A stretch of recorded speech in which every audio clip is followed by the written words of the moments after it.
Selamat mendengarkan podcast ini. Shalom. Kebenaran hari ini 19 September 2022 dengan tema Tidak Ternoda. Bapak Ibu Saudara yang dikasihi oleh Tuhan, tidak semua orang menjadi umat pilihan. Kalau mereka hidup di zaman sebelum Yesus datang, maka mereka tidak pernah mendengar Injil. Atau orang yang hidup setelah zaman Yesus datang ke dunia, tetapi mereka hidup di wilayah di mana Injil tidak diberitakan. Mereka juga tidak pernah mendengar Injil. Atau hidup di wilayah di mana Injil diberitakan secara salah. Jadi mereka tidak pernah mengenal Yesus dengan benar. Sebagai orang yang dipilih, kita dikehendaki menjadi perawan suci. Maka kita tidak bisa menyamakan diri dengan orang lain, apalagi dengan mereka yang bukan umat pilihan. Sebab mereka bukan orang yang dipanggil menjadi perawan suci.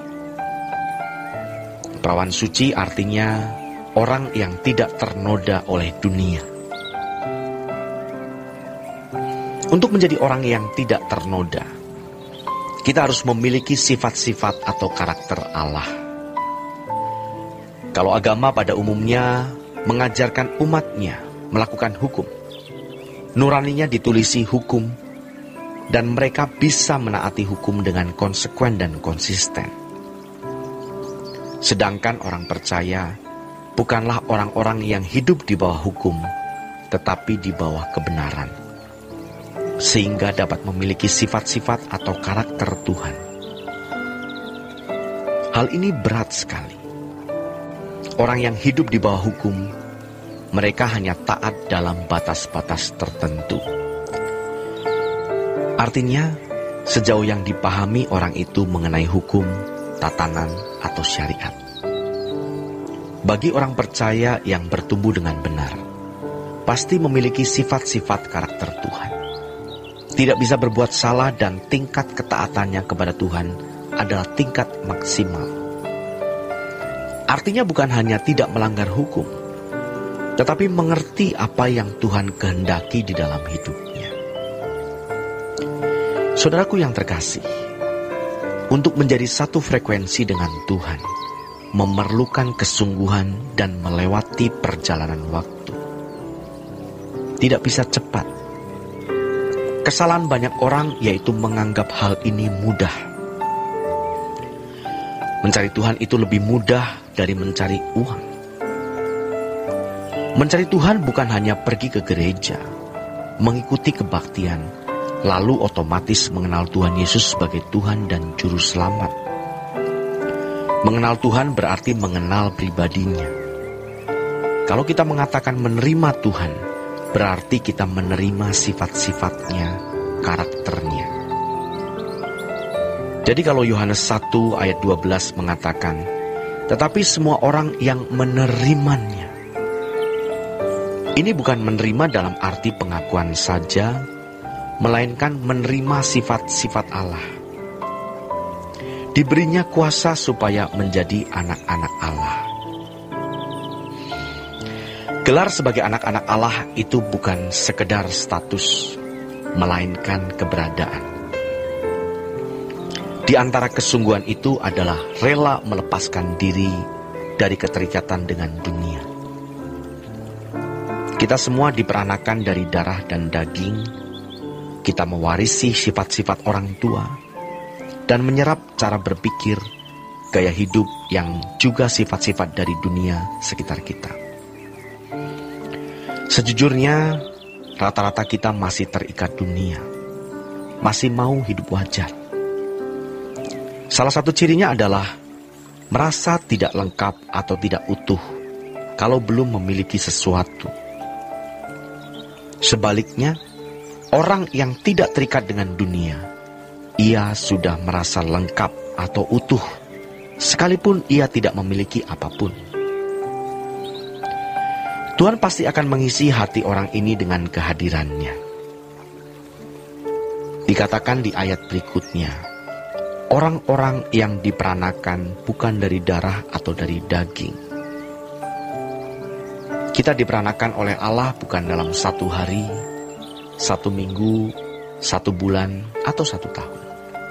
Melainkan lewat proses perjalanan waktu, di mana kita menyerap sifat-sifat Allah, hari demi hari, dan menanggalkan sifat-sifat manusiawi kita.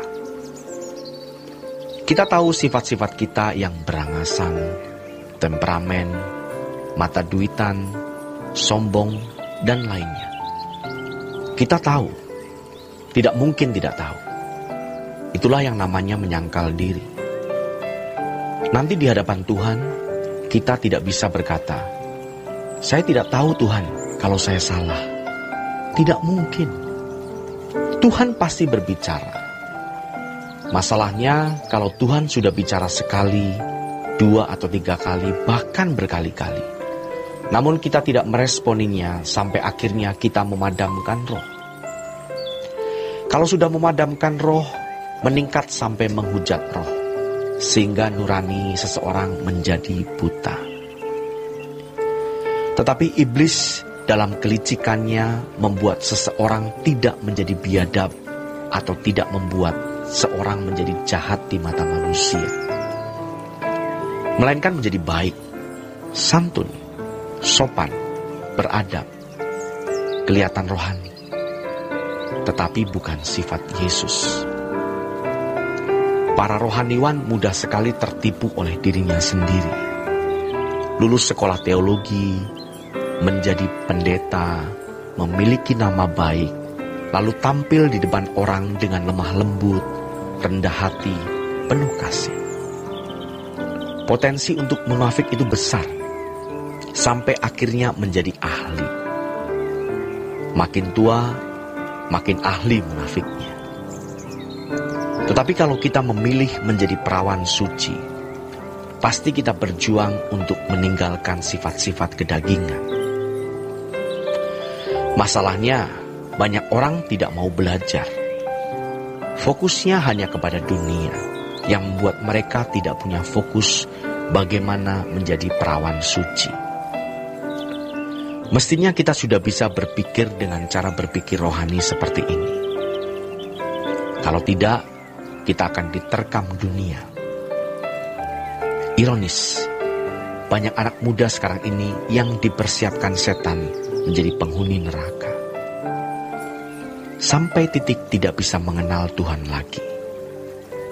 Hatinya tidak mampu menangkap kehadiran Tuhan. Tidak mampu percaya Tuhan itu hidup. Baginya Tuhan itu mati. Bersyukur kalau masih ada orang-orang muda yang militan.